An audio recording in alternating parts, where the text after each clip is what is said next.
যদি রাজনীতি মানুষের কল্যাণের জন্য হয় তাহলে টর্চার সেল থাকবে কেন? ওই টর্চার সেলের ভিতরে মানুষকে নির্যাতন করে কেন হবে? আপনারা নিজেদের ভাগ্য পরিবর্তন করছেন। মহানগরের থেকে আইসা এখানে ইপিজেডে ব্যবসা বাণিজ্য সমস্ত কিছু আপনারা করতেছেন। সিদ্ধিরগঞ্জ থানা বিএনপির কোন নেতৃবৃন্দদেরকে আপনারা ওরকম সুযোগ সুবিধা দেন নাই। অনেক সময় অনেক বক্তব্যের ভিতরে শোনা যায় তারা নিজেদেরকে ত্যাগী দাবি করে, যা আমাদের অনেক ত্যাগ। কমিটির ভিতর না রাখেন কিন্তু রাজপথের থেকে আমাদেরকে সরানোর মতো ক্ষমতা আপনাদের নাই।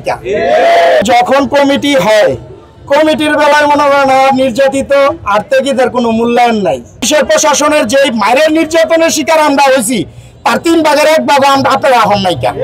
এই জায়গাটা আমাদের খুব চিরচেনা, খুব পরিচিত একটা জায়গা। এই জায়গাটার মধ্যে ছাত্র জনতার আন্দোলনের সময় সিদ্ধিরগঞ্জ থানা যুবদল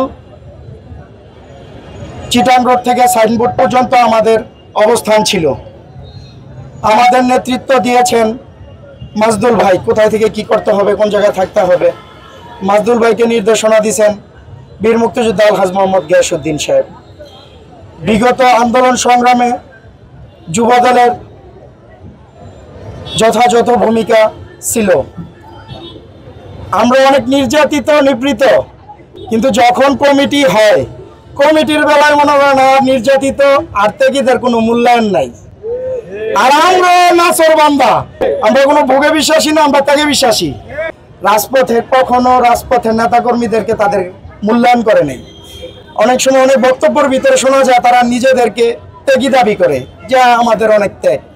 আসেন ভাই, চ্যালেঞ্জ করে বলতে পারি আপনারা নির্দেশনা দিচ্ছেন, মাঠে কিন্তু আমরা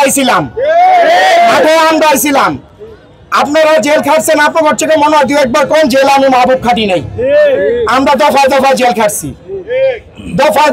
খাটছি, পুলিশের প্রশাসনের যে মায়ের নির্যাতনের শিকার আমরা হয়েছি তার 3 ভাগের 1 ভাগ আপনারা হন নাই কেন? এখন আপনারা কমিটি করেন আমাদের বাধ্যা, সমস্যা নাই কেন?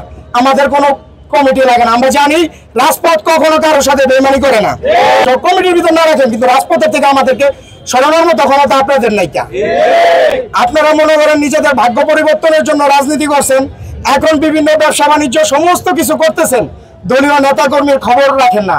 যেই কর্মীগুলো রাতের আধারে ডাক দিলে চলে আসতো তাদেরকেও খবর রাখেন না।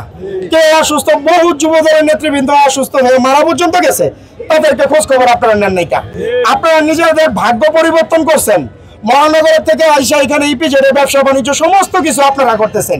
সিদ্ধিরগঞ্জ থানা বিএনপির কোন নেতৃবৃন্দদেরকে আপনারা ওরকম সুযোগ সুবিধা দেন নাই।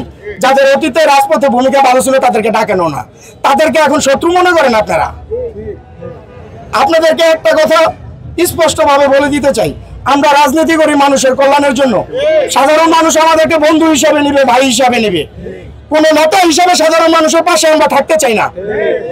যদি রাজনীতি মানুষের কল্যাণের জন্য হয় তাহলে টর্চার সেল থাকবে কেন? ওই টর্চার সেলের ভিতরে মানুষকে নির্যাতন করে কেন হবে? এই আওয়ামী লীগের মতন রাজনীতি করা ছেড়ে দেন আপনারা। সাধারণ মানুষের পাশে সাধারণ মানুষ হয়ে দাঁড়ান, নেতা হয়ে না, একজন ভাই হয়ে দাঁড়ান।